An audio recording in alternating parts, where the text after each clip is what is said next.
Assalamualaikum. Hari ini kita akan masuk dalam unit 2 iaitu agama Islam di Malaysia. Okey.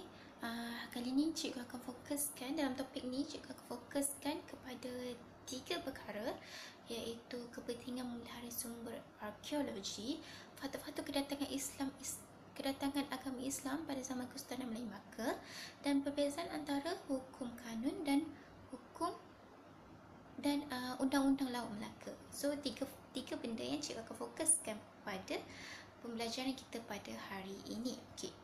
Kita akan teruskan dengan bagaimana agama Islam itu sendiri datang ke tanah Melayu pada waktu itu ya. Cikgu akan terangkan. Okey, agama Islam telah berkembang di negara Malaysia, di tanah Melayu sejak zaman kerajaan Melayu awal seperti di Kedah, Terengganu sebelum dan akhirnya ke Melaka. Mula-mula kerajaan Melayu awal di Kedah Tua, Terengganu, kemudian dia beralih ke Melaka. Itu yang ada banyak Kesultanan Melayu Melaka yang memeluk agama Islam. Okey, sebelum Islam telah wujud pengaruh agama Hindu dan agama Buddha dalam kalangan masyarakat tempatan seperti di Lembah Bujang. Okey, sebab apa telah wujudnya agama Hindu dan Buddha? Okey, agama Hindu dan Buddha dibawa masuk disebabkan oleh pedagang-pedagang daripada luar. Begitu juga dengan sebenarnya kedatangan Islam ni banyak teori yang mengatakan pelbagai teori lah. Antara salah satunya adalah teori yang mengatakan agama Islam itu sendiri dibawa oleh pedagang-pedagang daripada Arab. Okey, dan kemudian sama-sama kita anuti di sini. Okey, agama Islam ada banyak version yang mengatakan agama Islam itu dibawa daripada mana. Okey, antara salah satunya adalah melalui perdagangan.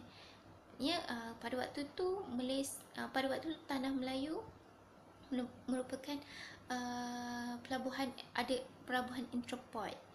Okey, so banyak pedagang daripada luar yang datang ke Malaysia, yang datang ke tanah Melayu untuk berdagang barangan mereka. Okey, dan pada waktu itulah dipercayai agama Islam mula tersebar. Okey, penyebaran agama Islam ini dibawa oleh para pedagang yang datang dari Arab dan Parsi. Ini yang cikgu katakan tadi. Sebenarnya banyak version yang kita dengar, tetapi salah satunya adalah penyebaran agama Islam dibawa oleh pedagang dari Arab dan Parsi yang mereka datang untuk berdagang sebenarnya, tetapi ada dua benda yang dibawa, iaitu agama Islam dan juga barang dagangan mereka. Okey, mereka menyebarkan agama Islam ke India dan Sumatera Utara melalui jalan laut. Okey, itu sebab salah satu yang menyebabkan agama Islam itu sampai kerana kita mempunyai pelabuhan entrepot. Maknanya pedagang-pedagang daripada luar boleh melalui laut dan datang terus ke tanah Melayu untuk berdagang. Okey, kita buka pada ada pelabuhan entrepot. Okey, itu salah satu yang memudahkan agama Islam itu tersebar luas di tanah Melayu pada waktu itu. Okey, mereka juga menyebarkan agama Islam ke China melalui jalan sutera. Apabila Kesultanan Melayu Melaka berkembang, okey, pedagang Islam telah datang berdagang kepada penduduk Melaka. Okey, Kesultanan Melayu Melaka telah menjadikan agama Islam sebagai agama rasmi. Kesultanan Melayu Melaka adalah kesultanan yang pertama menjadikan agama Islam sebagai agama rasmi. Sebab semua sultan-sultan Melayu di Melaka memeluk Islam. Kedatangan Islam ke tanah Melayu dibuktikan melalui arkeologi dan penulisan. Okey, bila kita cakap apa itu arkeologi? Arkeologi itu adalah suatu bahan peninggalan yang ada sesuatu yang ditinggalkan pada bahan tersebut. Okey, nanti kita akan lihat contoh bahan arkeologi peninggalan daripada bagaimana kita boleh bagaimana kita boleh menyatakan bahawa agama Islam itu telah datang? Melalui bahan arkeologi dan penulisan. Kita akan lihat arkeologi dan penulisan, gabungan arkeologi dan penulisan dalam bukti yang kita akan tengok nanti. Okey, cikgu akan tunjukkan satu bukti bagaimana arkeologi dan penulisan itu boleh membuktikan bahawa agama Islam itu telah datang ke tanah Melayu pada awal dulu. Okey. Okey, ini yang cikgu katakan. Kamu boleh buka muka surat 19. Okey, kamu boleh buka muka surat 19. Ini yang cikgu katakan bahan arkeologi, bukti arkeologi yang menunjukkan kedatangan agama Islam di tanah Melayu telah berlaku awal lagi. Okey, melalui penemuan batu bersurat di negeri Terengganu dan negeri Sembilan. Okey, macam cikgu cakap tadi, pada awalnya agama Islam itu telah datang ke Kedah Tua dan juga Terengganu. Okey, so bukti yang kita boleh cakap bahawa agama Islam itu awal lagi telah datang ke Terengganu adalah melalui penemuan batu bersurat ni. Okey, atas batu bersurat ni telah terdapat tulisan kaligrafi yang menunjukkan agama Islam itu telah sampai awal lagi. Okey, sebelum dia tersebar luas ke Melaka, dan Kesultanan Melayu Melaka telah menjadikan agama Islam itu sebagai agama rasmi mereka. Okey. Okey, bila penemuan batu-batu ini telah membuktikan kewujudan agama Islam di tanah Melayu. Sebab tu zaman Kesultanan Melayu Melaka, agama Islam mula tersebar. Okey. Sebab bila kita lihat bahawa bila raja itu ataupun sultan itu beragama Islam, dan baginda punya rakyat juga akan mengikuti seperti mereka, dan disebabkan agama Islam itu dijadikan sebagai agama rasmi, bukannya Buddha dan Hindu. Okey, bukti yang kita jumpai di Terengganu, batu bersurat bertarikh 1303 ditemukan di Sungai Teresat, Kuala Berang, membuktikan kedatangan Islam ke Terengganu. Okey, so ini salah satu bukti yang kita katakan agama Islam telah datang awal lagi, sebelumnya tersebar dengan pesat ke Melaka. Okey. Okey, bukti yang kedua adalah batu bersurat ditemukan di Pangkalan Kempas, Negeri Sembilan, bertarikh 1467, membuktikan bahawa kewujudan agama Islam di Negeri Sembilan mula ya pada tahun 1467 lagi. Okey, itu di Negeri Sembilan dipercayai agama Islam itu telah tersebar ke Negeri Sembilan. Okey, kenapa yang cikgu katakan menguatkan lagi bukti bahawa agama Islam itu telah datang adalah melalui di atas batu bersurat itu, seperti yang kamu boleh tengok gambar pada muka surat 19, di atas batu bersurat itu terdapat tulisan Jawi ataupun tulisan kaligrafi. Okey, itu telah menjadikan bahawa kita percaya bahawa agama Islam itu telah sampai ke Terengganu pada waktu itu, awal lagi. Okey. Seterusnya, antara catatan yang di atas batu tersebut adalah Islam sebagai agama rasmi dan hukum hakam terhadap maksiat. Okey, itu yang dinyatakan di atas batu tersebut. Jadi highlight di situ apa keutamaan utama dalam yang ingin disampaikan melalui penulisan di atas batu itu adalah hukum hakam terhadap maksiat, dan juga agama Islam itu perlu diangkat sebagai agama rasmi. Okey. Tetapi bila kita tidak menjaga keaslian bahan ataupun bukti arkeologi ini, kita akan kehilangannya buat selama-lamanya. Jadi kita sebagai rakyat Malaysia ataupun untuk menjaga sejarah itu sendiri, kita perlu memelihara sumber arkeologi. Supaya apa? Supaya generasi akan datang dapat melihat bahan arkeologi tersebut. okey, supaya ianya tidak disia-siakan. Okey, selain itu juga kita boleh supaya sejarah itu dapat terus dibuktikan. Okey, kita bukan cakap sejarah itu adalah sekadar di mulut. Okey, sebenarnya sejarah itu perlukan pembuktian. Okey, melalui pembuktian melalui apa? Pembuktian melalui inilah seperti ini, bahan arkeologi yang bukti-bukti arkeologi yang dijumpai, penulisan-penulisan, okey, ataupun ahli-ahli sejarah, sejarawan, okey, ataupun bukti-bukti bertulis, okey.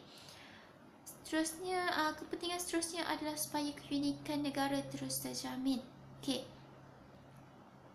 Okey, sekarang cikgu nak bincang mengenai perkara yang kedua, fokus yang kedua, iaitu faktor kedatangan agama Islam pada zaman Kesultanan Melayu Melaka. Macam cikgu cakap tadi, Kesultanan Melayu Melaka mula tersebar. Okey. Faktor yang pertama adalah peranan pedagang Islam. Okey, pada waktu itu pedagang Islam telah datang ke tanah Melayu. Okey, pedagang Islam telah datang ke tanah Melayu dan menyebarkan agama Islam melalui kegiatan dakwah mereka. Sambil di samping mereka berniaga di tanah Melayu pada waktu itu. Okey, di samping itu juga dia menyebarkan agama Islam. Okey. Terdapat pedagang yang berkahwin dengan rakyat Melaka. Pada waktu itu, dan ini lagi mengukuhkan bahawa dapat menyebarluaskan lagi agama Islam di tanah Melayu pada waktu itu. Okey. Seterusnya adalah peranan ulama. Okey. Menurut hikayat Raja-Raja Pasai, agama Islam disebarkan di Melaka oleh ulama dari Melaka yang bernama Sheikh Abdul Aziz. Ulama ini mengislamkan raja, pembesar dan rakyat Melaka. Okey. Strategi penyebaran Islam pada waktu itu adalah menjurus kepada kepimpinan yang atas. Okey, kerana apa? Kerana bila kita bila ketua telah mempercayai agama Islam itu, ini memudahkan agama Islam itu tersebar kepada rakyat biasa. Okey, target yang utama adalah orang-orang yang besar di atas itu, kemudian barulah yang di bawah. Bila di atas sudah ikut, di bawah confirm ikut, pasti ikut. Okey, faktor yang ketiga adalah peranan sultan. Okey, melalui apa? Contoh dia, melalui perkahwinan Megat Iskandar Shah dengan Puteri Raja Pasai. Okey, menyebabkan baginda memeluk agama Islam. Apabila baginda memeluk agama Islam, rakyat Melaka turun memeluk agama Islam. Ini yang cikgu katakan tadi. Bila orang di atas ataupun raja, sultan ataupun pembesar yang telah memeluk agama Islam, ini memudahkan lagi agama Islam itu dapat tersebar luas. Dengan apa? Dengan rakyat turut sama menganuti agama Islam ataupun mempercayai agama Islam. Okey? Okey, kita teruskan dengan yang terakhir. Okey? Yang terakhir yang cikgu nak cakap kat sini adalah apa perbezaan antara hukum kadun Melaka dan undang-undang Melaka. Okey, bila kamu dengar hukum kadun Melaka, undang-undang Melaka, mungkin kamu rasa perkara tersebut adalah tidak jauh bezanya. Okey, sekarang cikgu nak bagi tahu. Okey, hukum kanun Melaka, apa yang diperkatakan dalam hukum kanun Melaka adalah ada 44 fasal berkaitan hak keistimewaan dan tanggungjawab raja serta pembesar. Okey, ini berbeza dengan Undang-Undang Laut Melaka kerana Undang-Undang Laut Melaka hanya ada 25 saja fasal yang berkaitan dengan peraturan di laut, tata cara berniaga dan berjual beli. Okey, hanya ada 25 fasal. Yang tadi ada 44 fasal. Okey, kita lihat pula pada jenis hukuman yang diberikan melalui hukum kanun Melaka. Okey, hukum kanun Melaka, segala kesalahan, jenayah, urusan jual beli dan kekeluargaan hanya akan dibincangkan dalam hukum kanun Melaka. Hukuman kesalahan jenayah, urusan jual beli dan kekeluargaan.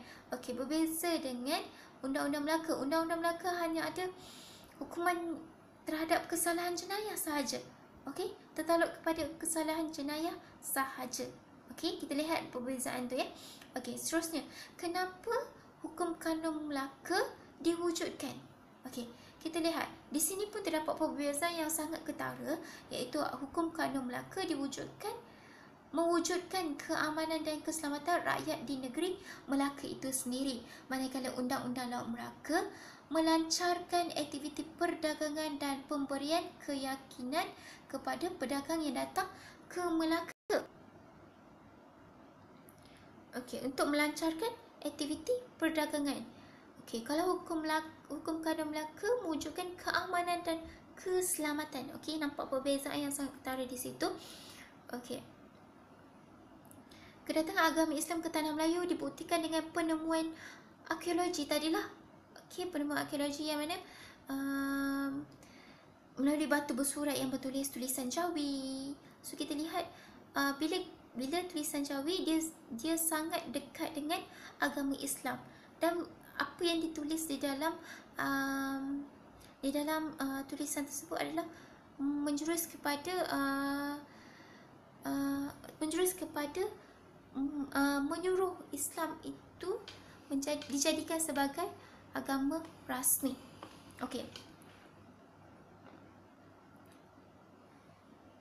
Selain itu juga perkembangan agama Islam pada waktu Kesultanan Melayu Melaka sedikit demi sedikit memberikan perubahan dari aspek kehidupan masyarakat seperti sistem beraja, perundangan dan pendidikan juga turut berubahlah pada waktu itu dengan kedatangan Islam. Walaupun tidak berubah secara drastik, tetapi perubahan itu kita dapat lihat sangat ketara lah. Okey, kita sudah selesai topik ni, topik yang sangat mudah, ringkas.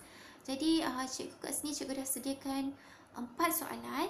Okey, kamu boleh jawab, kamu boleh salin dan jawab di dalam buku. Okey, soalan yang mudah juga. Nyatakan bukti kedatangan Islam. Apakah kepentingan memelihara bahan arkeologi? Nyatakan fakta-fakta kedatangan Islam ke tanah Melayu, dan nyatakan sejarah kedatangan Islam ke tanah Melayu. Itu sahaja 4 soalan. Okey, itu sahaja daripada cikgu. Kita akan teruskan pembelajaran pada minggu depan.